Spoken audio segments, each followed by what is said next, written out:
Mungkin Pak ini boleh dijelasin satu-satu seperti ada mobil, motor, terus ini juga ada satu Mobil dapur umum. Oh, dapur umum Pak. Iya. Boleh deh Pak nanti dijelasin itu apa aja sih Pak kegunaannya, fungsinya gitu Pak. Ya, jadi kendaraan-kendaraan operasional yang kita punya ini memang ada beberapa tipe. Ini namanya kendaraan rescue. Oke.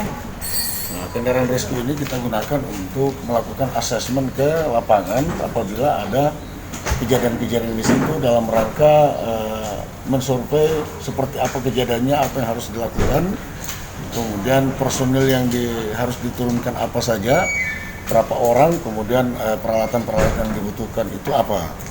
Nah, kalau tidak bisa dijangkau dengan mobil rescue ini, maka kita siapkan juga ada motor-motor trail, Motor-motor trail ya? yang akan menerjang semua lokasi-lokasi yang tidak bisa dijangkau oleh kendaraan roda 4. Nah, setelah itu tim yang kita turunkan untuk melakukan asesmen ke lapangan itu membuat laporan bahwa ya? kebutuhan untuk bencana di wilayah ini adalah ini berapa personil, kendaraan apa yang dibutuhkan, kemudian kalau misalnya banjir berapa perahu, kemudian siapa tim yang turunkan ke sana. Makanya kita selalu standby kan juga ini perahu. Bahkan ketika melakukan asesmen terkait dengan banjir, biasanya kita pun sudah standby kan satu perahu di mobil rescue untuk mengantisipasi. Karena ya prinsip kita di BPBD ini ya sekali melakukan asesmen pun sudah kita mendapatkan informasi awal bahwa di situ ada kejadian apa. Jangan sampai kita melakukan asesmen dulu, kemudian kejadian terjadi, orang sudah meninggal baru kita datang di sana perlengkapan, kan tidak benar. Itu kita tidak pakai di situ. Iya, jadi pahlawan kesiangan ya Pak ya kalau kayak gitu. Ya, nah mungkin rescue sendiri ada berapa Pak? Kita rescue ada 4 ya. Ada 4 unit ya Pak ya? 4 unit. Nah mungkin Pak untuk motor sendiri ada berapa unit, terus personil juga begitu lengkap ya Pak ya? Iya. Kalau motor yang standby ini ada 6 unit yang selalu standby di sini. Kemudian kalau personilnya memang ya rata-rata mereka sudah standby dan sudah bisa semua mengendarai motor. Oke, nah selain dari rescue mobil dan juga motor, boleh dong Pak kita beralih, aku penasaran banget nih sobat ke truk yang cukup besar. Dan ternyata ini adalah dapur umum, kita langsung masuk aja yuk. Ya, ini dapur umum kita, mobil dapur umum kita ini. Wow, luar biasa, cukup besar ya untuk sebuah dapur umum besar ya Pak ya. Nah biasanya dapur ini digunakan untuk dalam bencana apa sih Pak? Ya, mobil dapur umum itu serbaguna sekali ya, terutama untuk kegiatan pelatihan. Oh, pelatihan. Ketika sosialisasi, diklat atau pelatihan, itu biasanya kita praktek bagaimana menggunakan dapur umum, terutama untuk memasak bagi orang pengungsian. Misalnya ketika pelatihan ada 100 orang yang ngungsi, nah kita latih sini bagaimana kecepatan cara masaknya, bagaimana prosedur baginya dan sebagainya, gitu.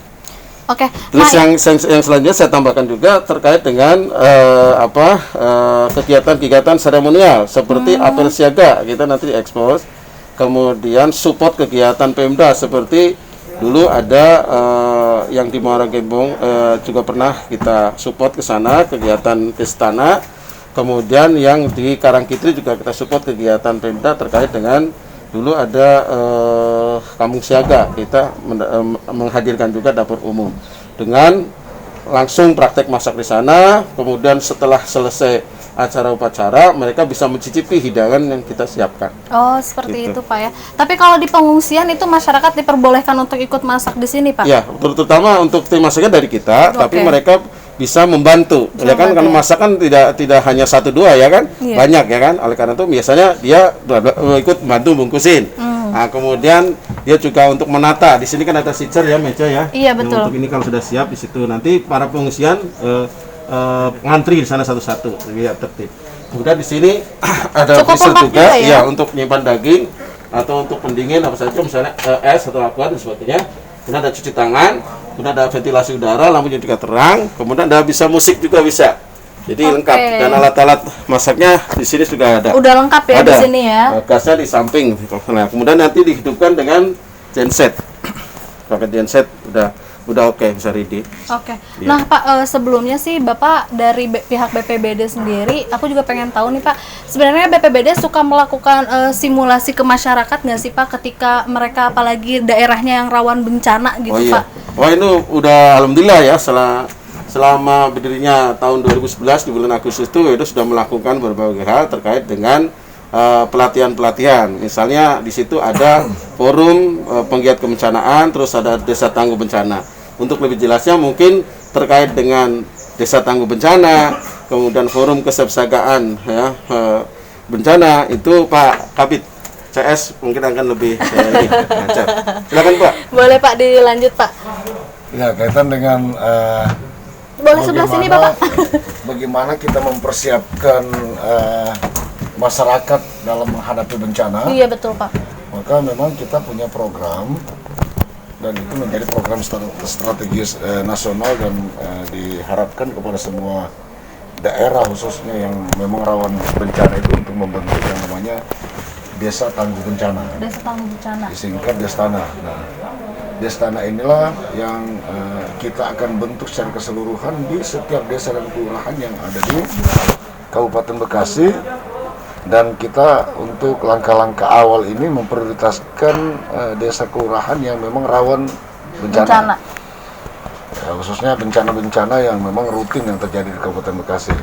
Nah, memang kita punya Destana yang sudah cukup tangguh dan sudah beberapa kali menjuarai juara tingkat nasional untuk perlombaan Destana, yaitu Destana di Babelan Kota, Kecamatan Babelan. Kemudian ada juga Destana di Pantai Bakti, Muara Gembong.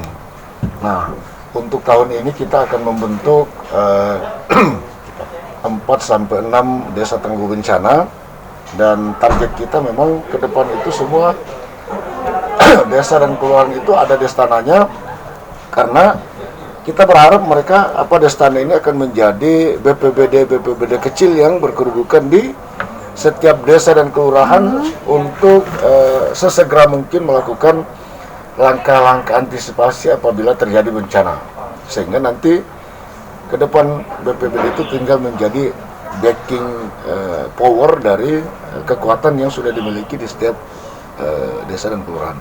Oke, nah itu dia ya, kita sudah lihat ini di dalam dapur umum seperti apa, terus simulasi penyampaian kepada masyarakat juga seperti apa. Nah, kita tutup untuk dapur umum, kalian bisa lihat ya perlengkapan di dapur umum ini cukup lengkap. Dan setelah itu kita akan beralih, kita mau lihat simulasi. Oke, tak kayak evakuasi gitu, terus perahu karet kayak gitu-gitu ya Pak ya. Nanti aku bakal naikin perahu karetnya nih buat kalian.